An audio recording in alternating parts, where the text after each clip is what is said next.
Hello friends, maths and भरोसे में आपका स्वागत है। इस चैनल पर आपको कक्षा 9, 10, 11, 12 के जितने भी चैप्टर्स हैं उन सभी चैप्टर्स के वीडियो लेक्चर्स मिलते हैं। साथ ही साथ जेईई मेन एडवांस और टीजीटी, पीजीटी से संबंधित जितने भी कॉन्सेप्ट्स और क्वेश्चंस हैं उसके भी वीडियो लेक्चर्स आपको मिलते हैं। और यहाँ पर कक्षा 9, 10, 11, 12 का जो एनसीईआरटी का बुक है उसी पर बेस्ड कॉन्सेप्ट्स और क्वेश्चंस को मैं बताता हूँ। साथ ही साथ जो रेफरेंस बुक हैं जैसे आरडी शर्मा, एमएल अग्रवाल, केसी सिन्हा, आरएस अग्रवाल, इन सभी बुक्स के क्वेश्चंस को भी मैं इंक्लूड करता हूं। तो इन वीडियोस को आप देखिए, चैनल को सब्सक्राइब कीजिए और स्टडी को एंजॉय कीजिए। तो मैं इस समय क्लास 9th का चैप्टर नंबर 1 नंबर सिस्टम बता रहा था और हमने 3 लेक्चर बता दिया है। तीनों लेक्चर्स को आप देख लीजिए। यह है लेक्चर नंबर 4 और इसमें हम आपको बता रहे हैं representation of rational number and irrational number on number line. तो हम ये ऑलरेडी बता चुके हैं कि रेशनल नंबर यानी परिमेय संख्या क्या होती है। रेशनल नंबर क्या होता है, p बाई क्यू के फॉर्म में अगर किसी भी नंबर को हम लिख सकते हैं where p and q are integers, means p और q जो है z में बिलोंग करता है। z जो है सेट ऑफ इंटीजर्स है, p and q belongs to z and q not equal to 0। तो अगर हम p बाई q के फॉर्म में लिखते हैं तो ये हमारा रेशनल नंबर होता है। जैसे 3/5 है या 8/7 है, इस तरह का ये रेशनल नंबर होता है।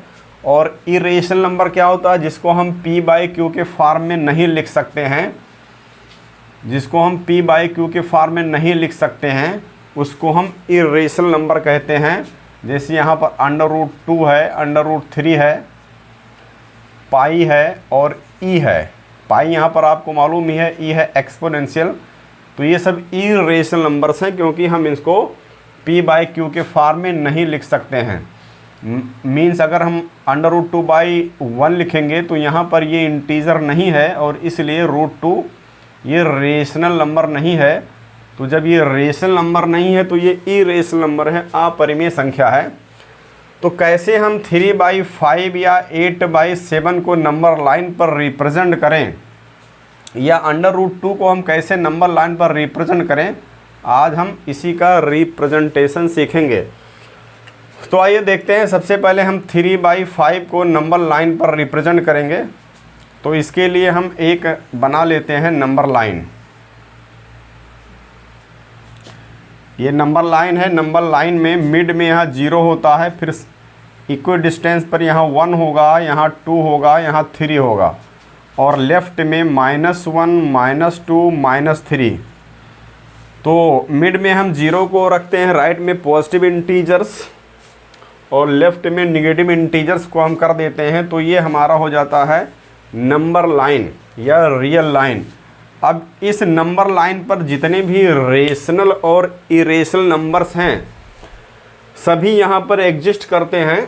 तो हम यहाँ पर 3/5 को रिप्रेजेंट करना चाह रहे हैं कि हम यहाँ 3/5 को कैसे यहाँ पर रिप्रेजेंट करते हैं।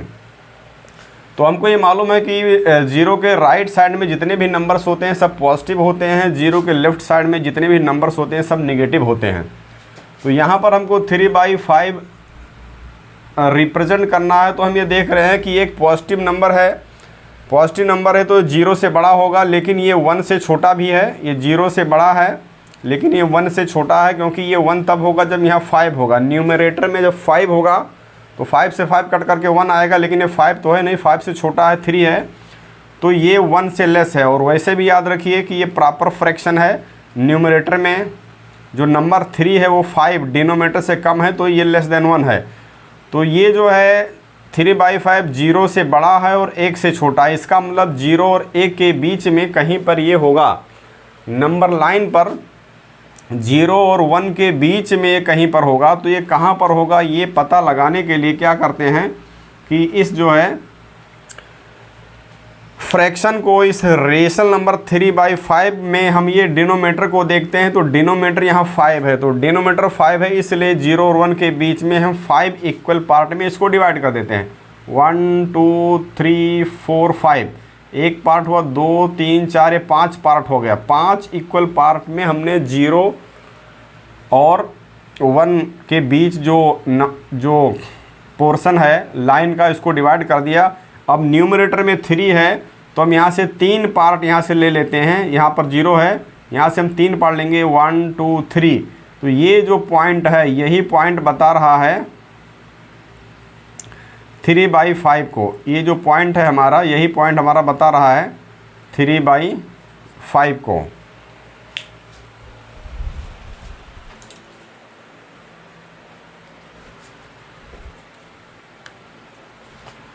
ये जो पॉइंट है,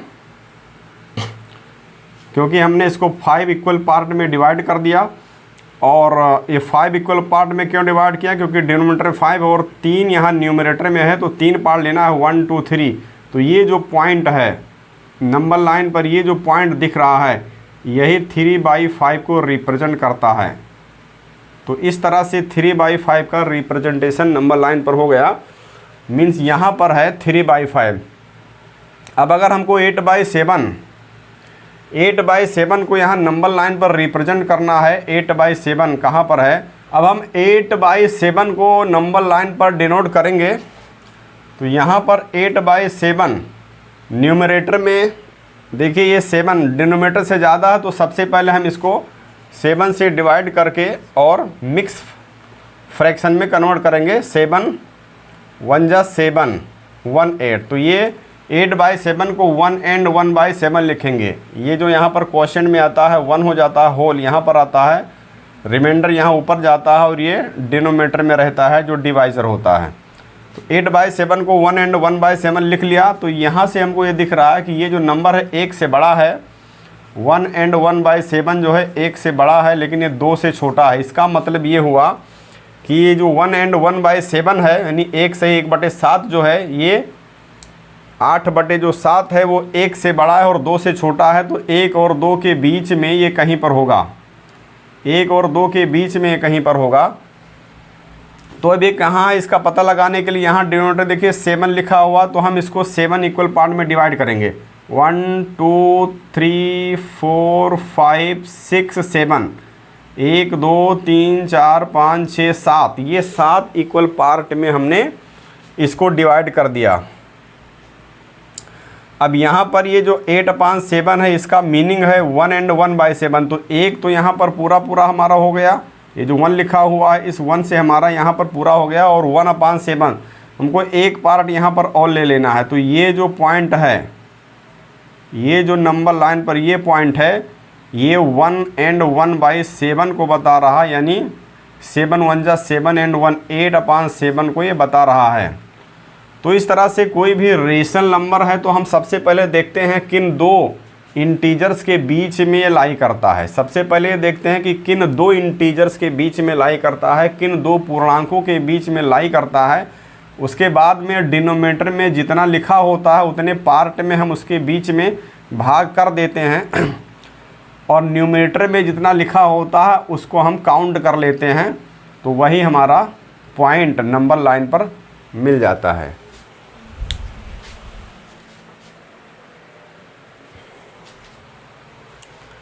अब देखिए इरेशनल नंबर √2 को हम नंबर लाइन पर कैसे रिप्रेजेंट करते हैं। तो इसके लिए हम एक नंबर लाइन बना लेते हैं। पहले ये नंबर लाइन है, इस नंबर लाइन में मिड में 0 होता है, और इक्वल डिस्टेंस पर 1 2 3 राइट में पॉजिटिव नंबर्स लिखते हैं, लेफ्ट में -1 -2 -3 लिखते हैं।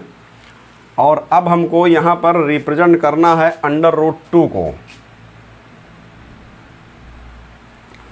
तो √2 एक इरेशनल नंबर है। रेशनल नंबर कैसे रिप्रेजेंट करते हैं ये तो हमने देख लिया।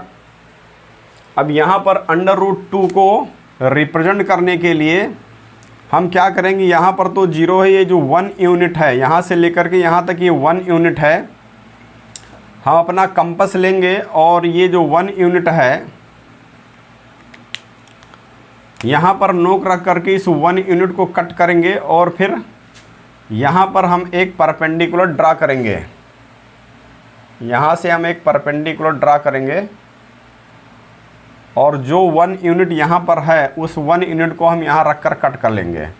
तो ये 1 यूनिट हो जाएगा और ये भी 1 यूनिट हो जाएगा और हम इसको ज्वाइन कर देंगे। तो इसको मैंने ज्वाइन कर दिया। तो अब यहाँ पर हम लगाएंगे पाइथागोरस थ्योरम। यहाँ पर पाइथागोरस थ्योरम लगेगा। मीन्स अगर हम मान लेते हैं कि ये पॉइंट ए है, ये पॉइंट बी है और ये पॉइंट सी है और ये 90 डिग्री है, राइट एंगल ट्रायंगल है, ये 90 डिग्री है, तो ये पाइथागोरस थ्योरम में ये जो AC है ये हाइपोटेन्यूस होता है। तो ये AC का स्क्वायर इज इक्वल टू होता है, ये बेस होता है, बेस का स्क्वायर यानी यहाँ AB का स्क्वायर और प्लस ये परपेंडिकुलर यहाँ से यहाँ तक है BC का स्क्वायर। ये पाइथागोरस थ्योरम होता है। हाइपोटेन्यूस का स्क्वायर, ये हाइपोटेन्यूस है, ये बेस का स्क्वायर प्लस परपेंडिकुलर का स्क्वायर। तो यहाँ पर AC हमको निकालना है, AC का स्क्वायर। AB यहाँ डिस्टेंस 1 यूनिट है, यहाँ 1 लिखेंगे और प्लस BC भी यहाँ पर 1 यूनिट है, 1 लिखेंगे। तो ये AC का स्क्वायर 1 स्क्वायर 1 होता है, तो ये 2 आ जाएगा। तो इसलिए AC का वैल्यू निकल कर आ जाएगा √2। मीन्स ये जो डिस्टेंस AC दिख रहा है ये √2 के इक्वल है। तो ये डिस्टेंस √2 के इक्वल आ गया। अब हम कंपास का नोक यहाँ पर रख करके और ये डिस्टेंस ले करके हम एक आर्क लगाएंगे इस तरह से। तो ये नंबर लाइन को यहाँ पर कहीं कट करेगा, तो नंबर लाइन को यहाँ पर कट कर दिया इस आर्क ने। तो यही पॉइंट है जो √2 को रिप्रेजेंट कर रहा है। ये जो पॉइंट है यही पॉइंट √2 को रिप्रेजेंट कर रहा है।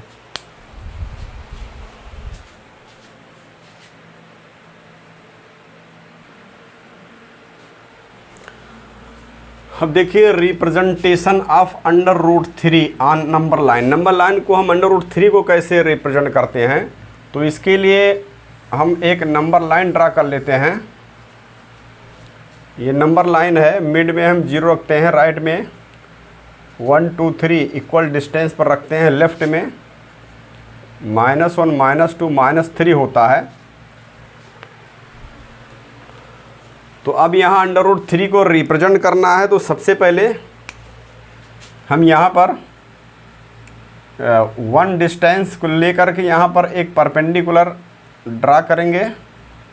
ये हमने एक लंब ड्रा कर लिया, परपेंडिकुलर ड्रा कर लिया, यहाँ 90 डिग्री है और ये 1 यूनिट यहाँ से कट करेंगे। तो इसको ज्वाइन करेंगे तो ये √2 होता है।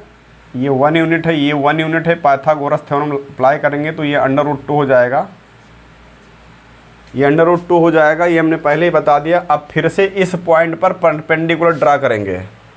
तो यहाँ से हमने एक परपेंडिकुलर ड्रा किया, 90 डिग्री का कोण बनाकर एक रेखा हमने खींच दी। तो अब यहाँ पर ये आपका हो जाएगा 1 यूनिट डिस्टेंस ले करके यहाँ से नोक रख कर यहाँ कट कर लेंगे तो ये 1 यूनिट हो जाएगा। ये 1 यूनिट डिस्टेंस हो गया। अब हम इसको ज्वाइन कर देंगे। तो इसको जब हम ज्वाइन करेंगे तो ये हमारा √3 हो जाएगा।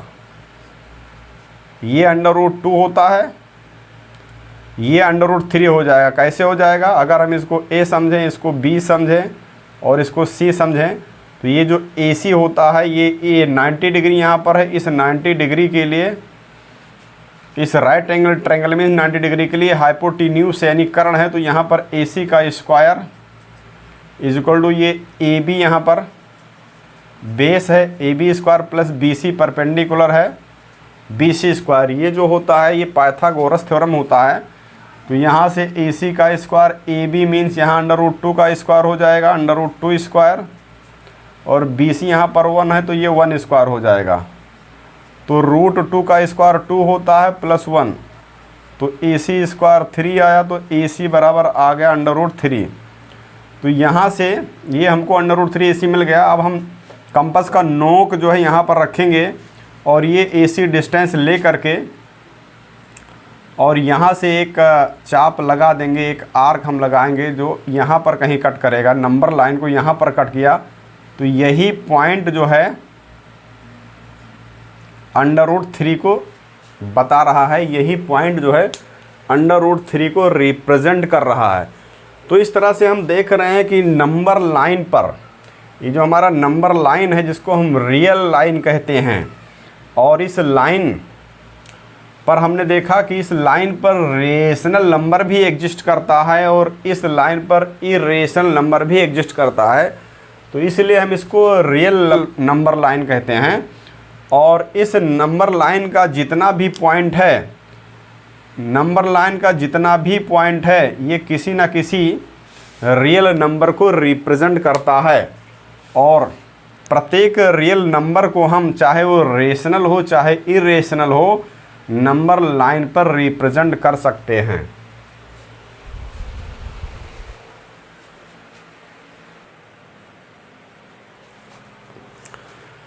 सो अभी जो मैंने कॉन्सेप्ट बताया उन्हीं पर बेस्ड ये है एनसीईआरटी का एक्सरसाइज 1.2।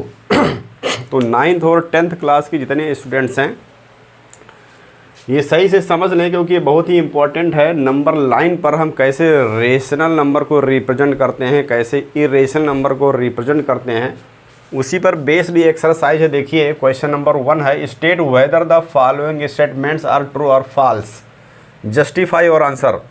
आपको ये बताना है कि ये जो स्टेटमेंट लिखे हुए हैं ये ट्रू हैं या फॉल्स हैं, और आपको जस्टिफाई भी करना है। तो यहाँ पर पहला स्टेटमेंट है, every irrational number is a real number. तो ये बात सही है कि जितने भी इरेशनल नंबर होते हैं, जैसे √2 है, √3 है, ये सब के सब रियल नंबर होते हैं, क्योंकि रियल नंबर जो है रेशनल नंबर और इरेशनल नंबर दोनों से मिल करके बनता है। तो जितने भी इरेशनल नंबर हैं वो सब रियल नंबर हैं। तो ये आपका स्टेटमेंट ट्रू है। जैसे √2 इरेशनल है तो ये रियल नंबर भी है।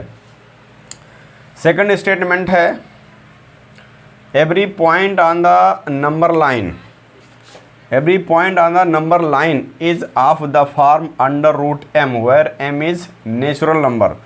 तो यहाँ पर देखिए जो नंबर लाइन होता है उसमें यहाँ पर बीच में 0 है, राइट साइड में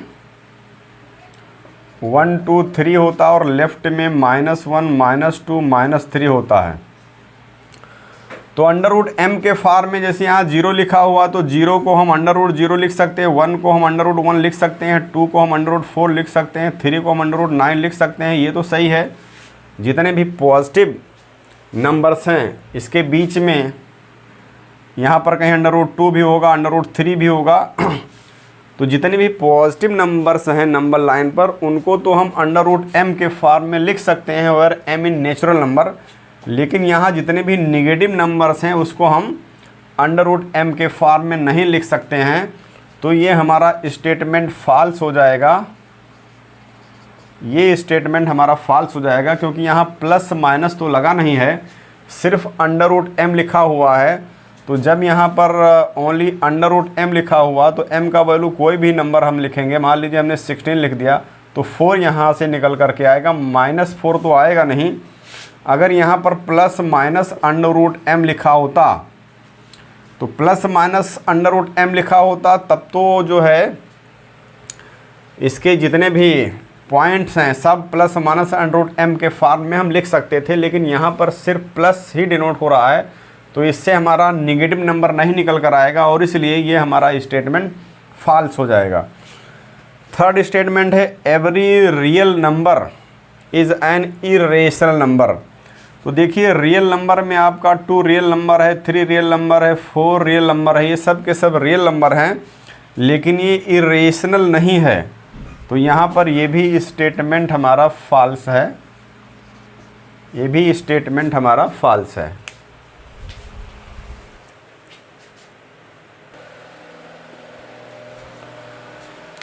क्वेश्चन नंबर 2 देखिए, are the square roots of all positive integers irrational? Means square root, अगर हम पॉजिटिव इंटीजर्स का स्क्वायर रूट निकालें, जितने भी पॉजिटिव इंटीजर्स हैं सभी पॉजिटिव इंटीजर्स का स्क्वायर रूट निकालें तो क्या वो इरेशनल है? और इफ़ नॉट, अगर ऐसा नहीं है, give an example of square root of a number that is rational number. अगर ऐसा नहीं है तो एक ऐसा नंबर लीजिए जिसका स्क्वायर रूट आपका रेशनल नंबर आए।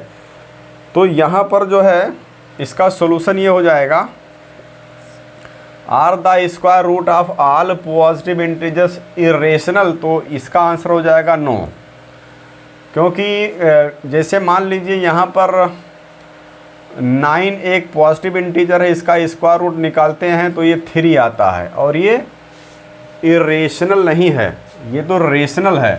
तो यहाँ पर एक ऐसा एग्जांपल देना था कि अगर हम उसका स्क्वायर रूट निकालें तो रेशनल आए। तो बहुत सारे एग्जांपल हैं, पॉजिटिव इंटीजर्स को लेना है। 9 पॉजिटिव इंटीजर है, स्क्वायर रूट निकला 3 आया। 16 पॉजिटिव इंटीजर है, स्क्वायर रूट निकला 4 आया। तो इस तरह से ये बहुत सारे इंटीजर्स हैं जिसका स्क्वायर रूट निकालते हैं तो रेशनल नंबर आता है। तो ये जो फर्स्ट स्टेटमेंट है इसका आंसर हो जाएगा नो, और ये जो सेकंड स्टेटमेंट है इसका एग्जांपल ये आपके सामने है, और ये हमारा आंसर हो गया।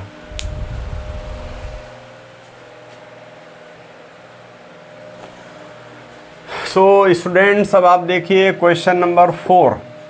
So how √5 can be represented on the number line. यहाँ पर हमको नंबर लाइन पर √5 को रिप्रेजेंट करना है। ये क्वेश्चन नंबर 3 है।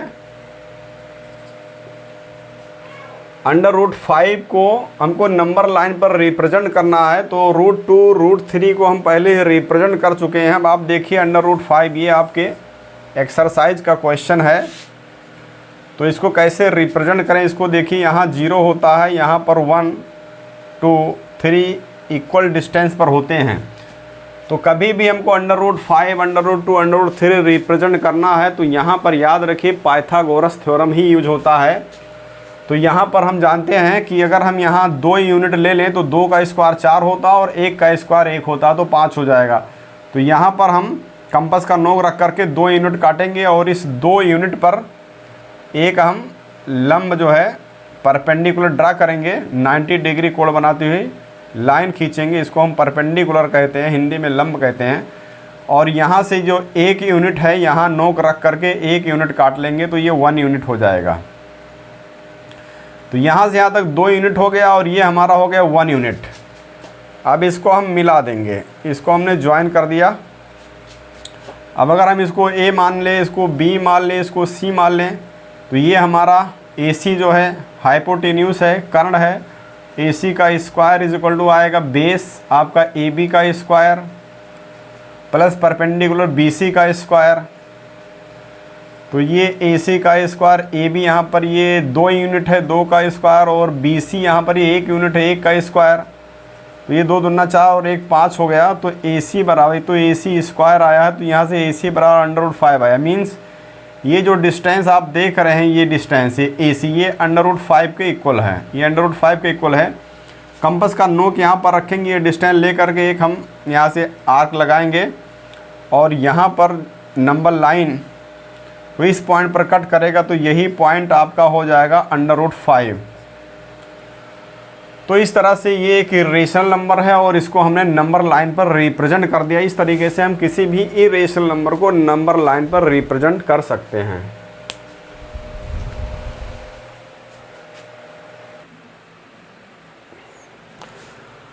तो अब आप देखिए इस एक्सरसाइज 1.2 का अंतिम क्वेश्चन, क्वेश्चन नंबर 4। ये क्लास रूम एक्टिविटी है।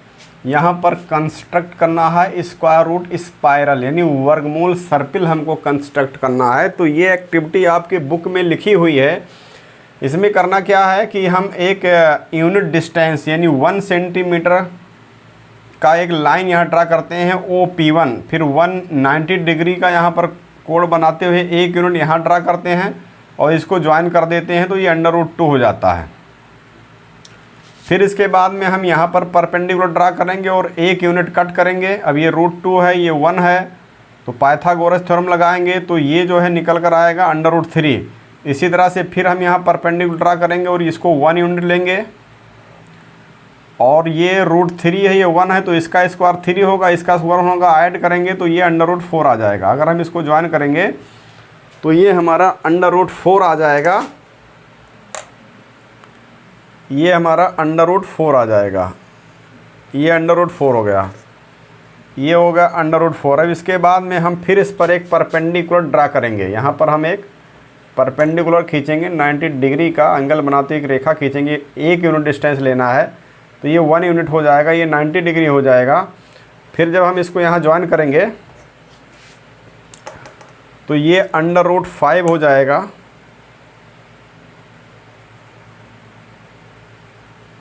यहाँ पर ये हो जाएगा √5,